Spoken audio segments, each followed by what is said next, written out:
got another guest from EA, straight from the press conference. It's Aaron Flynn from BioWare to give us a look at everything BioWare is doing. You guys had a big announcement, though, at the press conference. Dragon Age 3, now known as Inquisition, has been, I guess, re-announced or announced, or just kind of a coming out party for what the game is really going to be? Yeah, so we talked about it a while back, and we hadn't had a chance to show anything yet other than some concept art. So this was really what the game's going to look like, the fidelity in the characters and all that.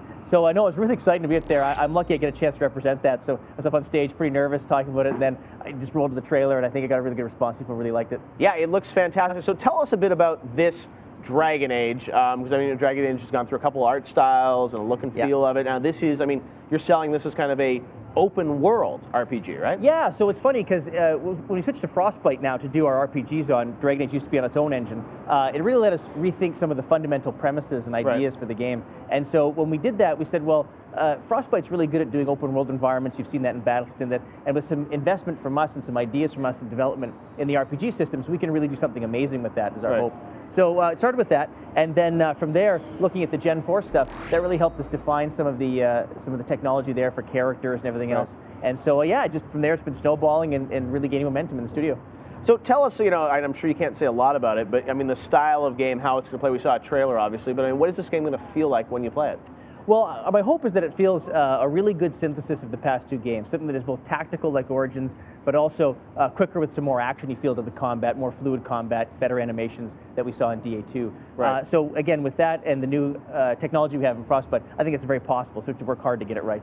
Right, all right, so it's definitely, I mean, are you focusing on console as sort of the delivery platform for this game first and foremost? Yeah, our hope is that the PC players and the console players each get a great experience. So we really want to make sure we balance that well, but definitely we want to make sure console players love the game on the consoles for sure. This is your Skyrim. I think so, yeah. For 'em. All right, so this is going to be coming out, I think you said Q3 of 2014, right? Fall of 2014, yeah. Fall of 2014, all right, we'll hear much more about that, I'm sure. And let's talk about BioWare overall. Obviously, Mass Effect 3, you know, huge success for you guys.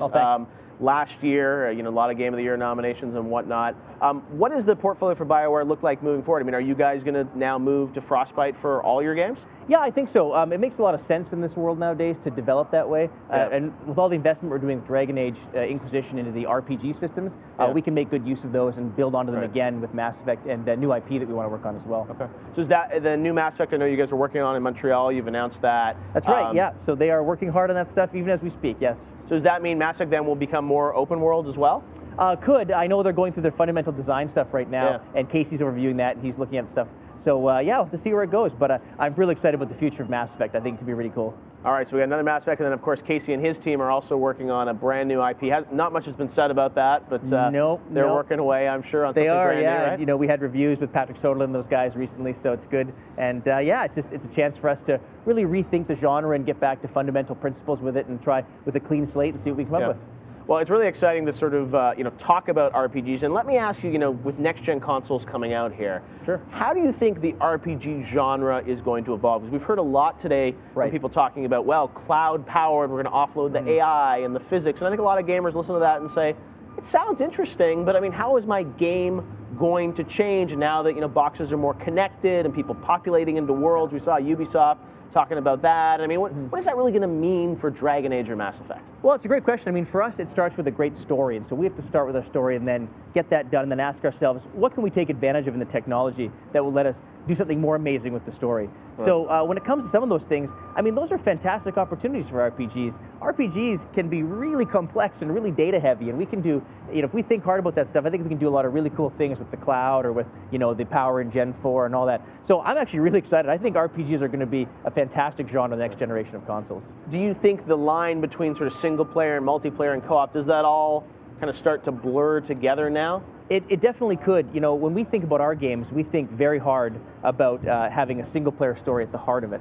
But as you get more familiar with the technology, get more familiar with the engine, opportunities come about. You think to yourself, you know, we could do something now that goes a certain way or brings multiplayer in better. So maybe we'll do that one day. It'd be cool to see if we did.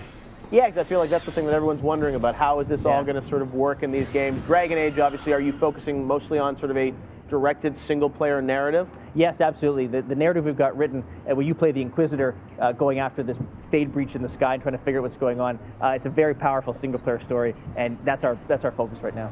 Awesome. All right, Aaron. Well, we won't ask any more questions because I'm sure there's not much more you can say about it, but we're really excited to learn more about Dragon Age, what the team is doing up there in Edmonton. So, yeah, thanks, Jeff. We're really keen to get more out there. You know, this was a big day for us to finally reveal it after all this time, and I'm glad we got positive reaction, but we owe the fans a lot more, so we got to get more out there to them soon. All right, well, you love your fans of BioWare, and we will hear more from you soon. Thanks, Aaron.